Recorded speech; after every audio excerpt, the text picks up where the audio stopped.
sembahyangnya ada orang dapat dosa kerana kalau dia riak. Kalau sembahyang pun dikira sebegitu rupa, bagaimana benda yang lain? Maka tuan-tuan, semuanya ada hukum. Termasuk tuan-tuan mengundi suatu hari nanti pun ada hukum. Tuan-tuan memilih sesiapa pun ada hukum. Kerana hukum itu Al-Quran yang memberi panduan. Awak tuan-tuan, saya tak nak cerita banyak sangat, kena cerita banyak sikit. Hidup ini ada hukum. Jangan sampai tuan-tuan tersalah pilih hukum, akhir sekali tuan-tuan menghukum diri tuan-tuan sendiri ke dalam neraka. Wa'iyyazubillah. Di mana cerita dia? Dalam Quran. Baik, macam mana nak faham? Dia kena faham ikut kaedah Al-Quran. Okey tuan-tuan ya? Okey dah tu dah, pukul 9, pukul 8.50. Okey dah tu. Kena sambung sikit lagi. Betul. Nampak tuan-tuan? Itu dia antara yang boleh saya cerita dalam buku ni. Yang ni baru buku surat 1 baca ni. Ni. Tak tengok muka surat 2 lagi. Okey tuan-tuan. Allah Rabbi. Macam kita katakan kalau kita belajar kata kerja, mudah tuan-tuan, mudah. Macam mana nak kenal kata kerja yang memberi makna yang telah lepas? Ya, kita tengok baris. Kalau khatamah, baris. Tuan-tuan jumpa dalam Quran, huruf pertama baris atas, huruf akhir baris atas. Itulah fi'il madhi. Yang pertama kita dapat ilmu, tuan-tuan baca Quran, tuan-tuan baca huruf pertama baris atas, huruf akhir baris atas. Kalimah tu fi'il. Kalimah tu kata kerja. Kata kerja apa? Kata kerja madhi, yang memberi makna yang telah lepas. Itu aja belajar. Kalau tuan baca satu perkataan yang huruf pertama huruf mim, tak kira lah kalimah mana dalam ayat apa pun, tuan baca Quran huruf pertama dia mim, maka itu tanda dia adalah kalimah tu isim. Belajar apa? Belajar huruf mim aja. Ayat ni yang saya kata mudah ni tuan-tuan. Tuan-tuan baca Quran huruf pertama huruf ya, huruf pertama tu huruf ya, maka tu fi'il. Fi'il apa tu? Kata kerja. Kata kerja apa tu? Kata kerja fi'il mudhari'. Apa makna? Memberi makna sekarang dan akan datang. Oh gitu aja. Ayolah belajar huruf ya aja. Kita tak kenal huruf ya. Yang macam itik tu ada titik bawah tu. Tak ada saja cakap saja. Itu ya. Tapi kalau saya tanya soalan yang macam itik itu, yang tak ada titik bawah tu, huruf apa tu? Yang ada titik dua tu huruf ya. Yang tak ada titik, macam ya tapi tak ada titik, tu huruf apa? Tak apalah, tak jawab pun tak apa. Kita memang tak boleh jawab. Tak ada dah, tak bergurau je. Yang tu bukan ya dah tu. Yang tu alif maksurah. Oh gitu ya. Tu aja. Baik, apa tanda alif maksurah tu? Alif maksurah tu tanda bahawa kalimah tu perempuan. Oh itu aja. Ya, itu aja belajar. Sebab tu huda. Perasan tak? Zalikal kitabu la raiba fihi huda. Huda. Belakang tu ada alif maksurah. Maka kalimah huda tu, kalimah huda itu muannas, perempuan. Sebab tu nak bagi nama huda ni hanya untuk orang perempuan. Oh gitu. Habis belajar apa? Satu huruf aja belajar dalam tu. Gitu aja tuan-tuan. Ni buku ni nampak aja tebal ni. Ni paling mudah di dunia ni buku ni. Tuan-tuan percaya tak ni? Macam mana kita nak kata di akhirat sebab tak sampai lagi. Memang di dunia pun ni sekarang ni. Tu yang saya kata paling mudah di dunia. Faham? Okey tak ni? Kan sekarang kita duduk atas muka dunia. Ni dunia tu. Tapi tuan-tuan memang betul tuan-tuan ya, kalau tuan-tuan belajar, itu aja yang saya cerita. Apa makna fi'il mudhari'? Sekarang tak akan. Baik, kalau kita terjemah satu ayat, allazina yu'minuna bil ghaib. Ayat ini ayat cerita pasal orang mukmin. Ataupun ayat yang cerita pasal orang muttaqin. Zalikal kitab la raiba fi hudan lil muttaqin. Tuan-tuan, kalau tuan-tuan baca satu ayat, tuan-tuan jumpa satu kalimah lil muttaqin ataupun al-fasikin, tuan-tuan jumpa ayat selepas itu ada al-lazi. Al-lazi tu tuan-tuan sekalian ya, apa nama dia tu? Nama dia isim mausul. Nama dia. Ya, kita terjemah apa? Orang-orang yang. Apa fungsi isim mausul tu? Dia menghuraikan kalimah muttaqin tu. Kita beli buku lain nak faham tak itu? Apa makna muttaqin? Rupa-rupanya muttaqin itu ialah allazina, orang-orang yang yu'minuna, mereka beriman. Bila mereka beriman, oleh kerana yu'minu itu di hadapannya ada satu huruf ya, ya itu menunjukkan bahawa ia adalah fi'il, kata kerja. Kata kerja itu memberi makna sekarang dan akan datang. Maknanya orang bertakwa ialah orang-orang yang sekarang ini Dan sampai akan datang bila-bila pun mereka tetap beriman dengan benda gaib. Oh gitu saja nak faham dia. Gitu aja. Belajar apa? Belajar satu aja, huruf ya. Macam mana tuan-tuan? Okey ya, nampak dah ya? Tapi buku ni dah habis dah. Malam ni pun saya tak bawa. Dan orang tanya saya, kenapa Ustaz tak cetak lagi? Saya dah cetak dah habis dah. Satu cetakan pertama dah habis. Saya duk fikir-fikir pula tuan-tuan sekalian, buku ni dia memang dah paling ringkas. Saya nak ringkas lagi buku ni. Sebab saya rasa ada tak puas hati lagi, sebab ada benda-benda yang saya tulis terpaksa saya hurai. Ya, saya tuan-tuan setakat ni bukan apa sangat banyak tempat saya pergi, saya tuan-tuan sekalian, saya duk fikir tentang diri saya, selama mana saya nak ajar tuan-tuan macam ni. Ya, datang hurai, faham. Timbul isu, dia tanya pula. Bukan tuan-tuan lah, tak usah. Ustaz ni isu baru apa ni? Takkanlah, kan baru ni dah cakap, kenapa tanya banyak? Tapi maka saya fikir, macam mana kita cakap sekali orang faham selama-lama. Sama juga dengan buku. Saya fikir sampai satu, tuan-tuan, saya nak tulis buku sampai satu peringkat, saya tak mengajar pun orang faham buku tu. Faham berkaedah. Faham yang ni boleh faham yang lain. Sebab tu tuan-tuan, saya hurai macam tadi. Kalau saya mengajar tuan-tuan macam tadi dengan kaedah, saya ajar satu saja, ayat-ayat lain tuan-tuan boleh faham. Tapi kalau kita belajar tafsir, ustaz tafsir ayat tu, ayat lain tunggu tafsir bulan depan pula lah, baru faham pula. Kalau tak tafsir tak faham. Tapi saya tak nak macam tu tuan-tuan. Sebab tu saya kata, selama mana saya nak mengajar tuan-tuan selama ni, ya macam ni, maka saya tulis satu buku yang ada kaedah. Saya ajar sekali saja tuan-tuan dalam bab kaedah ini, ayat lain tuan-tuan boleh faham semua sekali. Nah, ni timbul satu isu, bising. Nah, timbul isu kalimah Allah, bising sekejap. Timbul isu apa lagi? Ingat dulu isu kalimah Allah. Tuan-tuan ingat tak isu kalimah Allah? Bukan yang tu bukan orang kafir boleh guna tak boleh guna. Itu yang terkini sikit, yang paling lama dulu. Bila mana terjemah Allah dengan samsih? Tuan-tuan ingat tak? Yang ni tuan-tuan, kalau saya masa boleh lagi ke sikit 5 minit tuan-tuan, 5 minit. Saya pun nak balik cepat juga malam ni. 5 minit. Tuan-tuan, Allah ni namanya, dia ada 2 jenis nama. Dia panggil ismu zat dengan ismu sifat. Isim kepada zat Tuhan, iaitu Allah. Allah tu nama kepada zat. Ar-Rahman, Ar-Rahim, Al-Malikul Quddus, As-Salam tu, itu ismu sifat, nama kepada sifat. Yang ni itu aja tuan-tuan, bukan masalah apa pun. Baik, bila mana nama kepada sifat, maka mesti terjemah dalam bentuk sifat. Satu. Baik, nama Allah 99 ini, itu dia panggil ismu sifat, nama yang menggambarkan sifat. Baik, dia bahagi kepada berapa? Dia bahagi pada 3.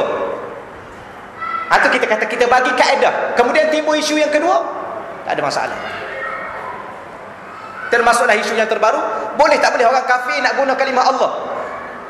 Kita tanya, tuan-tuan nak guna kalimah Allah tu nak terjemah kepada apa? Kerana Allah itu nama kepada zat Tuhan yang tunggal lagi esa. Nampak? Tak apa. Tapi kita nak bagi dia ada 3. Yang pertama, nama dia Al-Jamal, dalam kategori Al-Jamal. Nama-nama Allah dalam kategori Al-Jamal. Al-Jamal ni yang menggambarkan keindahan Allah, kecantikan Allah. Mana nama dia? Ar-Rahman, Ar-Rahim. Ar-Rahman, Ar-Rahim itu menggambarkan kecantikan, keindahan Allah. Tuan-tuan, seorang manusia kalau dia ada sifat murah, indahnya peribadi dia. Seorang manusia yang ada sifat penyayang, indahnya peribadi dia. Maka Allah yang maha indah ini, yang maha cantik ini, yang maha sempurna ini, maka tuan-tuan, Allah itu disebut Ar-Rahman, Ar-Rahim. Itu yang pertama. Yang kedua, dia panggil Al-Kamal. Nama dan sifat Allah dalam bentuk Al-Kamal. Al-Kamal ini menggambarkan kesempurnaan. Mana? Al-Alim. Orang ni tuan-tuan, handsome tak kat mana pun, kalau tak ada ilmu, dia panggil, tak ada ilmu ni dia panggil apa? Jahil. Jahil ni bahasa Malaysia dia panggil apa? Bodoh, ada? Maka tak sempurna orang tadi. Muka dah handsome tapi bodoh. Yang tu yang saya pelik dengan orang sama sekarang ni. Oi ustaz, handsome gila. Nak buat apa handsome gila? Baik yang tak handsome, yang tak gila ni tak betul. Ni handsome gila ustaz. Gila. Nak buat apa? Ini bahasa. Allah ni ialah sempurna. Al-Alim, cerdik, sempurna. Tuan-tuan berilmu. Al-Hakim, bijak. Kalau pandai saja, ilmu ni menyebabkan orang jadi pandai, belum tentu bijak. Sebab tu orang kita dulu pandai, tuan-tuan ni orang tua kita zaman dulu, dia kata bijak pandai. Lain tu. Ilmu menyebabkan orang itu pandai. Bijak anugerah yang lain yang Allah bagi. Betul tuan-tuan ya? Tuan dah tahu beza ya? Pandai boleh beli, bijak tak boleh nak beli. Kau tahu pasal ya? Si A ni dia pandai komputer, maka ada satu syarikat beli dia, letak kat pejabat ya, maka dia jadi kerani ke, dia jadi apa tuan-tuan sekalian ya. Orang bayar dia berapa, bijak dia tu, pandai dia tu berapa, pandai komputer tu berapa, bagilah 1,000 sebulan, 1,500, 2,000 sebulan. Yang bijaknya bos dia tu, tak pandai komputer pun, tapi syarikat dia untung berapa? Kerana dia guna yang pandai-pandai ni. Dia bijak guna tenaga orang, tak betul? Macam perempuan ya, perempuan nak bijak kan nak pandai. Perempuan tak pandai menjahit, tapi perempuan buka kedai jahit, perempuan panggil orang, upah orang menjahit. Siapa bijak? Allah. Dia alim, dia hakim. Dia ada ilmu, dia bijak, maka dia sempurna. Kita ni ada dua-dua ke ada salah satu? Ada orang bijak tapi tak pandai, tapi bijak. Ya ke tuan-tuan? Belajar dia dah jahanam aja, tapi berniaga, jangan jutawan dia sekarang ni.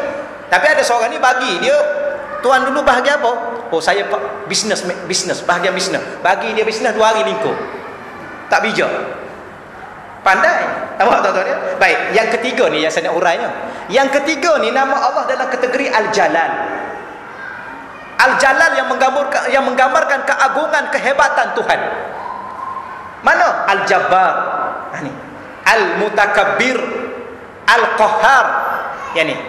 Baik, tapi bila mana kita tengok terjemah dalam bahasa kita, Al-Jabbar ni kita terjemah apa? Yang perkasa. Al-Qahhar yang kuat. Al-Mutakabbir yang perkasa juga. Cuba tengok terjemah. Habis kenapa Allah guna beza-beza kalau dah tuan-tuan sekalian?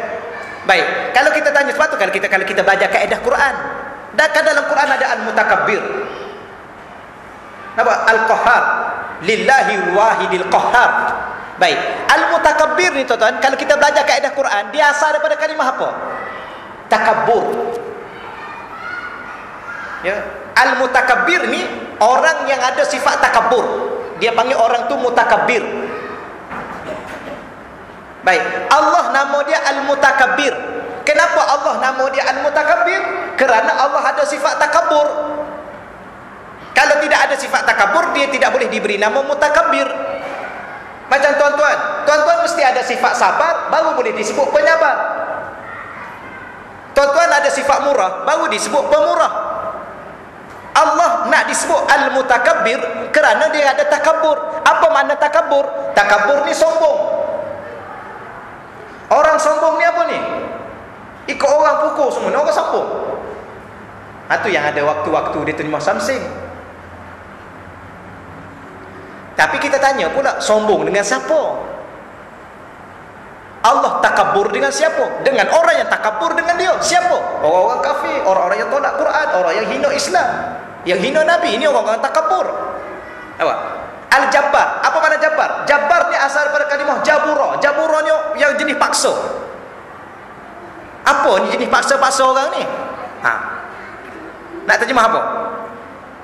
Tuan-tuan, saya tanya boleh tak? Tuan-tuan ada perempuan ni, ada tak malam ni nak mati sukarela? Bagi kat imam malam ni nak solat hajat tuan-tuan imam ya. Bagi kat ustaz, bagi nama tuan-tuan ni yang nak mati sukarela. Kita sebut nama dia tuan, ada 3 orang malam ni kat surau kami nak mati sukarela. Mintalah ya Allah makbulkan doa. Ada nak mati sukarela? Kalau tuan-tuan ada pun, tuan-tuan sekalian ya, mati ni kita kena faham, bukan soal suka, soal rela. Suka pun mati, rela pun mati. Tak suka, tak rela pun mati. Siapa yang mematikan tu? Siapa yang paksa tu? Itulah Al-Jabbar. Dia boleh paksa kita mati malam ni. Kita nak ke kita tak nak, kita suka ke kita tak suka, kita setuju ke kita tak setuju, dialah Al-Jabbar. Dia boleh paksa kita mati malam ni. Dia boleh paksa manusia 10 sekaligus mati. Dia boleh paksa satu negeri mati sekaligus ikut dia nak buat, sebab dia Al-Jabbar. Apa ni yang macam ni paksa-paksa ni?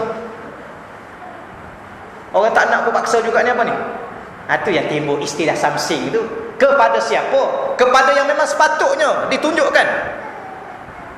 Ada orang ni memang dia samsing dengan Allah, iaitu Allah tunjuk kat dia tu. Betul tuan-tuan, dia samsing dengan Allah. Ada orang ni memang dia degil dengan Allah. Tuan-tuan, anak-anak kecil ni kalau tak solat dia panggil nakal. Anak-anak kecil ni kalau bising dia panggil nakal. Kalau yang umur 40 beli nombor ekor juga ke nakal. Nakal ke degil? Yang umur 60 duk main danduk juga 60. Tuan-tuan sekalian duk pergi rumah huruf juga. Ni orang apa ni? Ke degil? Ke nakal? Kedua-dua sekali. Yang ni lah. Boleh tuan-tuan Ni aja cerita dia. Cerita apa? Cerita kalimah dalam Quran yang dihurai dari sudut kalimah asal. Sebab tu kita kabura. Kabura ni kalau baca baris ba baris depan baru keluar kalimah tu mutakabbir. Kalau baca ba baris bawah, ya, dia jadi badan tu besar ke apa? Tengok. Belajar apa? Belajar baris aja. Baris bawah dengan baris depan. Macam tanwin, saya nak sebut ni akhir ni tuan-tuan, saya pun nak berhenti dah lewat sangat dah, dia tak boleh belajar banyak tuan-tuan macam saya cakap dah. Tanwin jumpa dengan alif, kita kata jumpa dengan hamzah. Izhar halqi, itu nak baca. Baik, tanwin tu sendiri tanda apa? Rupa-rupanya kalau kita belajar tanwin itu sendiri menjadi tanda kepada kalimah itu isim. Mana-mana kalimah dalam Quran yang bertanda tanwin, tak kira baris atas, baris depan, baris bawah, itulah kalimah isim. Apa makna isim? Nama. Tujuan apa nama? Allah nak suruh kita kenal kalimah itu. Itu aja. Belajar apa? Belajar tanwin. Itu aja buku saya ni tuan-tuan. Okey tuan-tuan ya. Ada soalan? Akhir sekali ada soalan ya? Silakan tuan. Ya? Tak ada masa ya? Tak ada masa nak belajar. Itulah. Sibuk. Rasanya Allah ni dah cukup bijak dah, dia bagi 24 jam tu. Allah tahu dah tu. Tapi memang itulah jawapan kita, tak ada masa ustaz. Macam mana tu tuan-tuan? Masa tak ada ke kita pengurusan masa? Ya. Tapi memang akhir zaman memang tuan, saya tak sempat lah ustaz, tak ada masa. Nak pergi masjid tak ada masa. Pergi John heboh ada pula. Sudah. Tapi bukan cakap kat tuan lah, tapi itu majoriti yang cakap pada hari ini. Tak ada masa ustaz nak baca Quran. Baca paper sempat. Tak ada masa lah ustaz.